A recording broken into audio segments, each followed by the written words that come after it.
대제사장과 그와 함께 있는 사람 즉 사도에게 인내 당파가 그 마음에 시기가 가득하여 일어나서 주의 사자가 밤에 옥문을 열고 끌어내어 이르되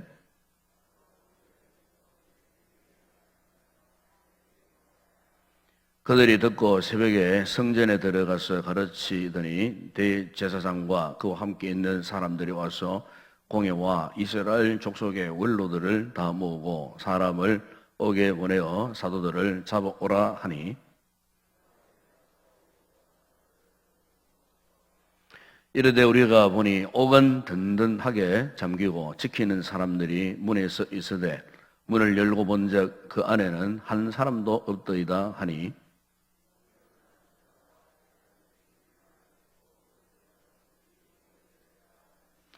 사람이 와서 알리되 보소서 옥에 가두었던 사람들이 성전에 서서 백성을 가르치더이다 하니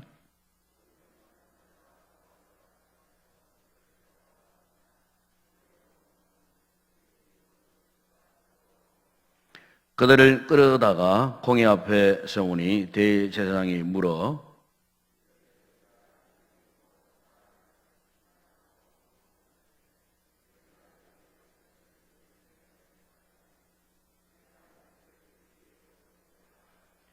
베드로와 사도들이 대답하여 이르되 사람보다 하나님께 순종하는 것이 마땅하니라.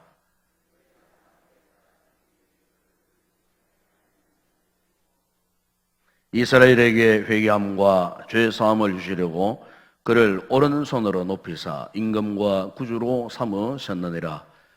우리는 이 일의 증인이요 하나님이 자기에 순종하는 사람들에게 주신 성령도 그러하니라 하더라. 아멘. 우리가 이제 사도행전은 일명 성령행전이라고 그렇게 말합니다. 성령행전.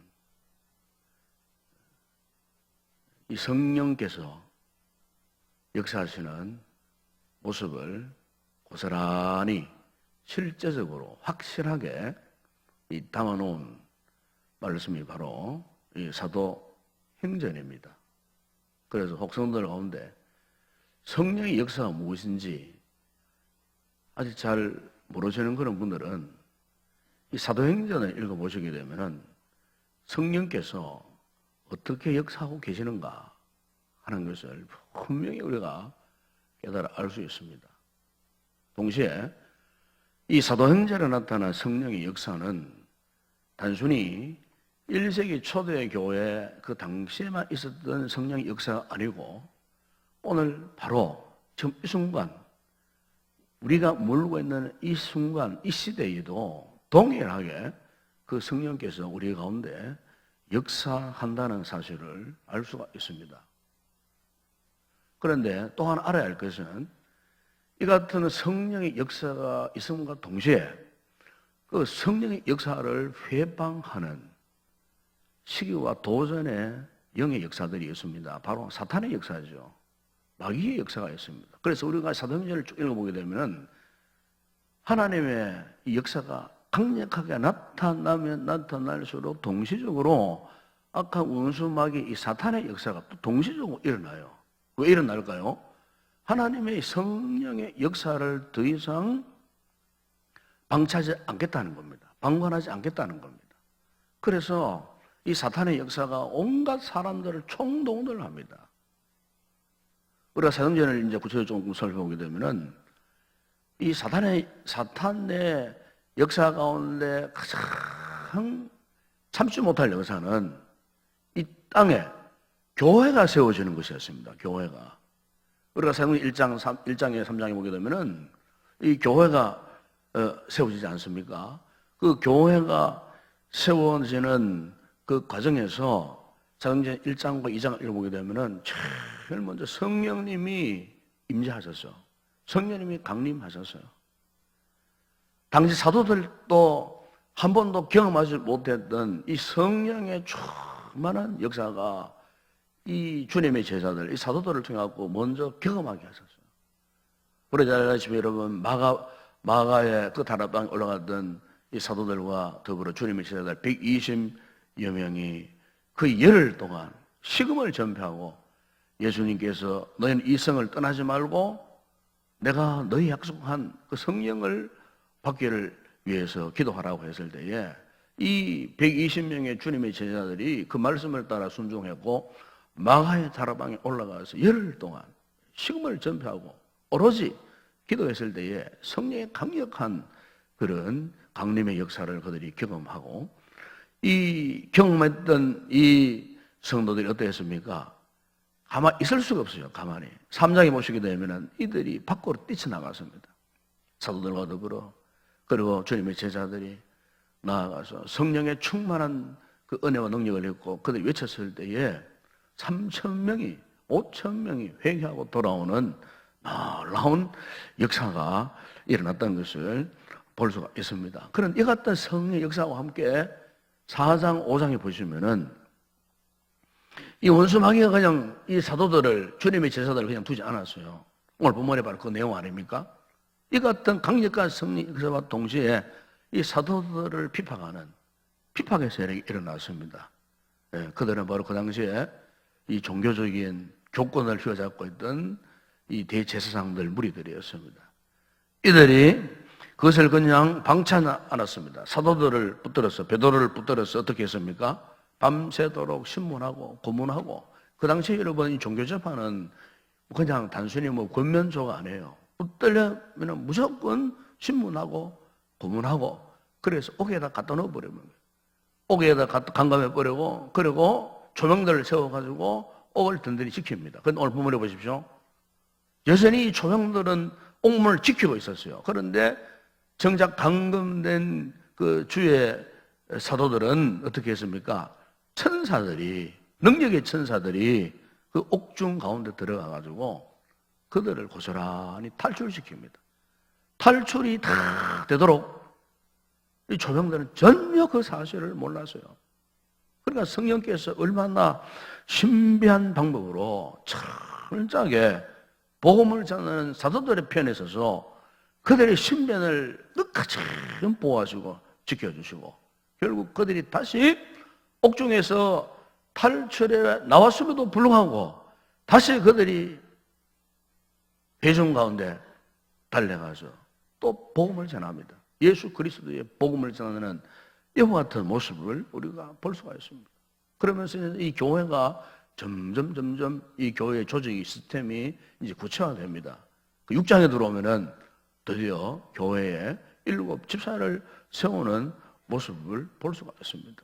그런 교회가 이제는 정상적인 이 교회에 하나님께서 디자인하신 그 원형대로 이제 세워지는 겁니다. 뭐 때문에요? 앞으로 교회가 교회의 역할을 하도록 하기 위해서. 그래 사도들은 기도하고 복음을 전하고 집사들은 교회의 구제를 담당하고 이제 그 일을 분반해서 이 교회가 정말로 건강한 교회로 정상적인 교회로 세워지도록 하기 위해서 이렇게 하나님께서 이와 같은 교회의 영적인 시스템을 구축해가는 모습을 우리가 사도행 6장에서 볼 수가 있고 그런데 교회가 이렇게 든든히 세워지면 세워질수록 비판은 또 극심했다는 겁니다. 7장에 들어오면은 유명한 스데반 집사 그 직분을 받은 7 집사 가운데 한 사람이었다. 스데반 집사가 돌에 맞아 순교를 당하는 교회가 붕댈수록 이 사탄의 역사가 끊임없이 어떻게 해서든지 이 교회의 이 부흥의 불씨를 끄고자 하는 악한 이 사탄의 역사가 끊임없이 일어났다는 것입니다. 결국 더 큰 핍박이 왔을 때에 8장에 보시게 되면은 예루살렘 1세기 초대교회 성도들이 이 핍박을 피하여서 다른 여러 곳으로 이제 흩어집니다. 그런데 핍박을 피하여 다른 여러 곳으로 흩어지는 그 과정도 결국 성령의 역사였다는 겁니다. 왜냐하면 그들이 흩어져가는 곳곳마다 복음이 전파되어지고 그리고 교회가 또 든든히 이렇게 세워지는 그와 같은 놀라운 역사. 이 와중 가운데에 우리가 사도행전 9장에 열고 되면은 누가 등장하냐면은 바로 이 사도 바울, 바로 사울 아닙니까, 사울. 사도행전 9장 이전까지만 하더라도 이 사울은 이 교회를 잔해하고 교회를 비판하는 행동대원으로 활동했던 무시무시한 핍박에 자신의 말로 자신을 한때 폭행자였다고 폭력을 행하는 하나님에 대한 신앙은 열심히 했지만은 그리스도의 도에 대해서는 적대적인 사람이었던 사람이 바로 사울 아닙니까? 그런데 이 사울이 결정적으로 어떻게 합니까? 회심을 하게 됩니다. 회심을 해가지고 교회 역사의 전무후무한 이 복음 전도자로 세우시는 크고 같은 성령의 역사를 볼 수가 있습니다. 그러면서 10장에 들어오면은 이 복음이 이제는 지금까지는 한 번도 이방인들에게는 복음을 전해본 적이 없어요. 사도들조차도 이방인들에게는 복음을 전해본 적이 없었어요. 그들이 지금까지 의식은 복음이 오직 유대인들에게만 해당되는 상이라고 생각했고 그냥 유대인들에게만 복음을 전했지 이방인들에게는 한 번도 복음을 전해본 적이 없었어요. 그 가운데 특별히 베드로는 정통 유대인 아닙니까? 그러니까 이 베드로는 그의 생각, 그의 고정관념이 그냥 유대인 안에만 머물러 있었던 사람이었어요. 그런데 그 고정관념을 깨트리는 사건이 있었는데 그게 뭐냐면 여러분 사도행전 10장에 보게 되면은 성경께서 강권적으로 역사에서 베드로를 그 로마의 백부장 고넬로로 이제 이끌어 가시는 그 장면을 보게 됩니다. 그 베드로가 자신의 머리 털라고 처음으로 이제 이방인의 집에 들어간 겁니다. 이방인의 집에. 성령의 강권적 역사 속에 이끌려갖고 유대인들이 이방인의 집에 들어갈지도 못하고 혹 들어갔다 하면 나올 때 옷 털고 발도 다 털고 먼지를 다 털어버리는 그런 사람들이에요. 철저한 자기 동족끼리만 교제하려고 했던 이 유대인 이 베드로가요.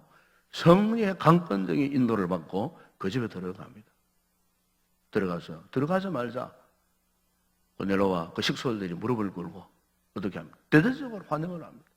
베드로가 그들을 위해서 기도할 때에 놀라운 것은 그 이방인 로마의 백부장뿐만 아니고 그 식솔들에게 성령님이 역사하셔갖고 은혜가 임하니까 성경에는 그리 말합니다. 은혜가 임하고 그리고 방언을 하게 되는 성령의 놀라운 역사가 이방인 가정에서 일어나게 되는 것을 보게 됩니다. 그러면 그럴수록 사탄은 교회를 그냥 두지 않았습니다. 사도행전 12장에 보게 되면 초대교회의 기둥 같은 일꾼 야고보, 이 야고보는 이 요한의 형제 야고보입니다. 야고보가 어떠합니까? 헤롯에게 비방을 당하여 순교를 당합니다.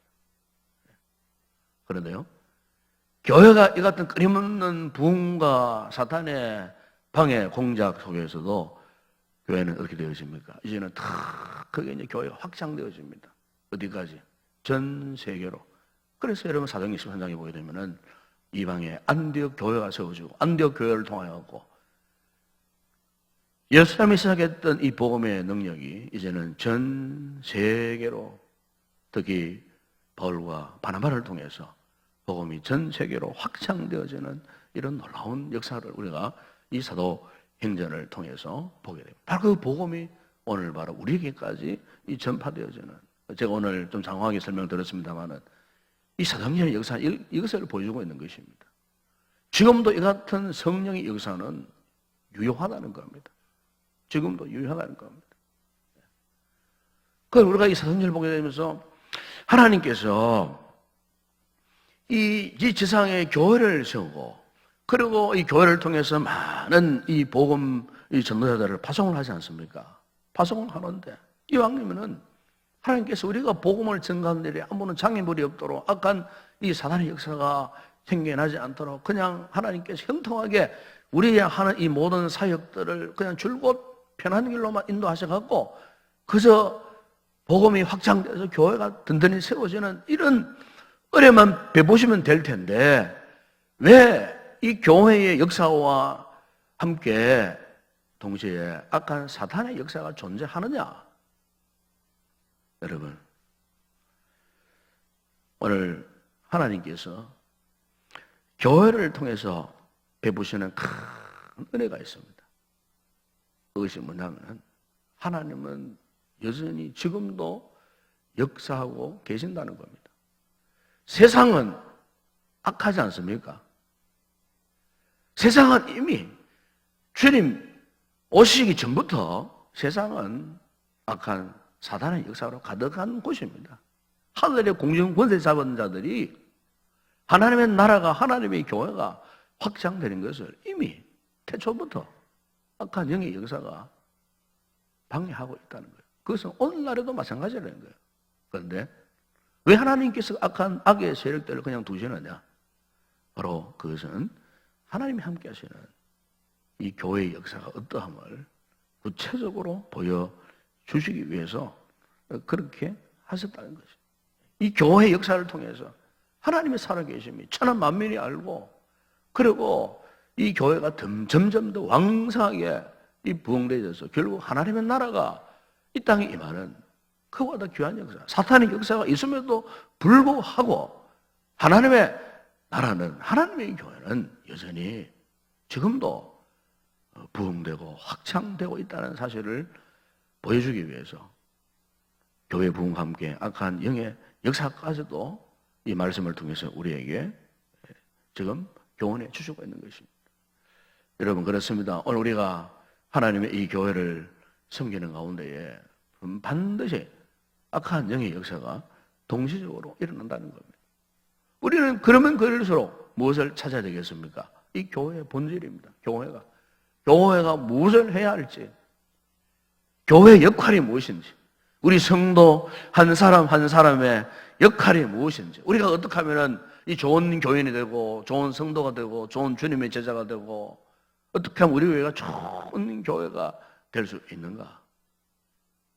우리 교회가, 우리 온 성도들이 관심을 집중해야 할 부분이 이 부분이 아니겠습니까? 우리가 지나간 2주 동안 특세도 했고, 바로 지난 주간에는 또 부흥 성회를 통해서 정말 하나님께서 전무후무한 큰 은혜, 깨달음, 저 역시도 성회를 통해서 다시 한번 결단하고 다짐하고, 우리가 이것을 지금까지 잊어버리고 살아왔구나. 우리가 그동안 본질적인 문제가 이건데 비본질적인 문제에 우리가 그동안 너무 심취해서 이렇게 우리가 살아왔구나, 또 이런 모습으로 교회를 섬겨왔구나 하는 잘못된 이 고정관념에 대해서 아마 우리가 3일 동안 성회를 통해서 많은 것을 깨닫고 이 도전받지 않았겠습니까? 성령께서 하신 일 아니겠습니까, 여러분?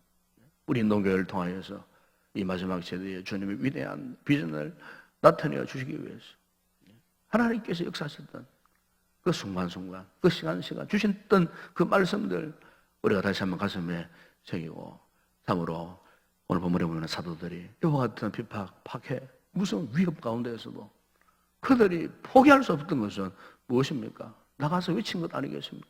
복음을 전하는 것 아니겠습니까? 바로 이들이 있었을 때에 그 어떤 비박, 환란, 위협들이 있었어도 교회는요 점점 더 왕성하게 되었다는 것입니다. 한마디로 그들을 통해서 하나님의 교회의 영적인 주역들로 사용하실 때에 복음의 강력한 역사가 예루살렘과 온 유대와 사마리아와 땅 끝까지 마침내 전 세계적으로 오늘 우리에게까지 이 복음을 전하게 되었다는 이 사실, 여러분, 바로 이 놀라운 사명이 오늘 우리 인동교회와 여기 있는 우리 모든 성도들에게도 주어져 있는 줄로 믿습니다. 남자분들은 군대 생활하신 분들 아시겠지만은 이 신병 처음 입대해서 신병 훈련을 받잖아요. 신병 훈련을 쭉 받으면은 맨 마지막에 한 훈련이었죠. 맨 마지막에 한 훈련. 그 훈련이 소위 말하는 유격 훈련입니다. 유격 훈련. 줄을 타고 위협, 어떤 가상 그 상황을 만들어 놓고 전시에 있을 만한 그런 가상 상황을 만들어 놓고 무시무시한 유격 훈련을 받습니다. 그런데 놀라운 것은 처음에 이 군인들이 입대할 때는요, 흐리멍텅해 있던 그 군인들이 진병훈련 한 5, 6주 마치고 마지막에 유격훈련을 딱 마치잖아요. 딱 맞추면요, 눈빛이 달라져요. 눈빛이. 사제인간에서, 군대들이 많은 사제인간에서 이제는 그야말로 군인이 되는 거예요. 유격훈련을 딱 받고 나면은요, 담대해집니다. 담대함이 생깁니다. 저도 그런 경험을 해야죠. 유격훈련을 딱 마치고 나면은 소위 말하면은 군기가 드는 거예요. 군기가 딱 눈빛이 달라져요. 그래서 첫 휴가 와가지고 어떻게 인사합니까? 군대식으로 인사합니다. 군대식으로. 갈 때도 군대식으로 인사해요. 자기도 모르게요. 유격을 통해 담대함이 생기는 거예요. 여러분, 오늘 우리가 신앙적으로도 저는 그렇다고 생각합니다. 여러분, 우리가 말씀을 훈련받고 성령으로 충만해 보세요. 영적인 군기가 세워집니다. 영적인 군기가 세워지고 내가 무슨 일을 해야 할지 이제 목표가 분명히 세워진다는 거예요. 목표가. 오늘 저와 여러분에게도 우리 교회가 앞으로 우리가 달려갈 목표가 무엇인지 우리가 담대한 믿음으로 그렇게 주님의 귀한 역사를 나타내는 우리 모든 성도 되기를 주의 이름으로 축원합니다. 기도의 기동력이 생기고 복음의 영적인 기동력이 생겨져서 이제 정말 우리가 어떠한 환난과 핍박과 원수들의 위협, 악한 온갖 사탄들의 회방이 있다 할지라도 우리가 뒤로 물러서지 않고 오늘 본문에 나오는 사도들처럼 일세기 초대의 성도들처럼 우리의 생명을 다 하여서 복음을 전하는 부흥의 마지막 날 아마 여러분들 그 전도 파트너 작정을 하고 제가 1호입니다만은 1호의 삶을 살아야 되지 않겠습니까? 여러분 그 당시 그냥 단순 우리가 뭐 쇼하는 식으로 와가지고 하고 아니라 그 말 저는 그렇게 생각하지 않습니다. 정말 우리가 바쁘고 힘들더라도 정말로 영적인 복음의 파트너가 되어가고 정말로 한번 1세기 초대 교회 성도들처럼 그렇게 한번 살아보자 그 말입니다. 그렇게 우리가 복음을 전하고 그래서 우리 교회를 통하여 인간 지금까지 이 같은 복음의 열정이 확장되어져서 정말 우리가 안 된다 못한다 이제 더 이상 그런 말 하지 말고 하면 된다 한번 해보자 하는 이런 긍정적인 자세를 가지고 우리가 힘차게 나아가야 되지 않겠습니까 여러분? 예? 이 교회를 누가 지키겠어요? 우리 외에 누가 이 교회를 지키겠습니까 여러분? 오늘 우리가 안 해도 이 교회를 지킬 자가 아무도 없어요. 성령님이 우리를 통하여 역사하실 때 이 교회가 든든히 그야말로 그리스도의 반석 위에 세워져서 이 마지막 시대에 그야말로 이 복음의 정인이 되는 그런 공동체를 하나님이 사용하시지 않겠습니까 여러분? 지금 현재 세간에 우리 나라 형편을 보면 그렇습니다. 여러분 나라를 운영하고 정치하는 1번째가 어디입니까? 이거 1번째가 위협을 당하면 온 나라가 시끄러워지는 거예요. 어제도 야외에 갔다 와서 밤늦게 뉴스를 보지 않을 수가 없었어요. 보니까 지금 서울에는 온 난리야. 우리 집안 둘이서 정말 기도해야 되겠다. 나를 위해서 정말 기도해야 되겠다.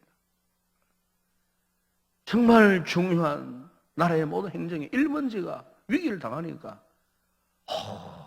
나라가 지금 불신이 팽배해지고 실망감 속에서 뭐 비판이 벌못 터져 비판을 하고 여러분 우리 성도들은 절대로 그런 잘못된 사상이나 흐름에 빠져들어가면 안 됩니다. 1번째가 위험하면 기도해야 되죠. 기도해야 됩니다. 여러분. 교회도 마찬가지입니다. 여러분. 교회의 1번째는 항상 사탄의 공격 대상입니다. 공격 대상입니다. 누가 이 사탄의 공격을 방어하고 막을 수 있습니까? 바로 여러분들입니다. 성도들입니다. 여러분. 그러니까 기도하고 복음의 능력으로 무장해서 외칠 때에 이 교회가 든든히 보호를 받고 세워지는 역사가 일어나는 줄로 믿습니다. 우리 이사명 잘 감당해서 정말 우리 훗날에 우리는 누구나 다 주님의 나라에 들어가잖아요. 들어갔을 때에 내가 한 영혼 구원 이런 것들이 주님 앞에 가서 자랑의 밀려관이 될 것이라고 바울이 그렇게 고백하지 않았습니까? 자랑의 밀려관이 있어야 되지 않겠습니까 여러분?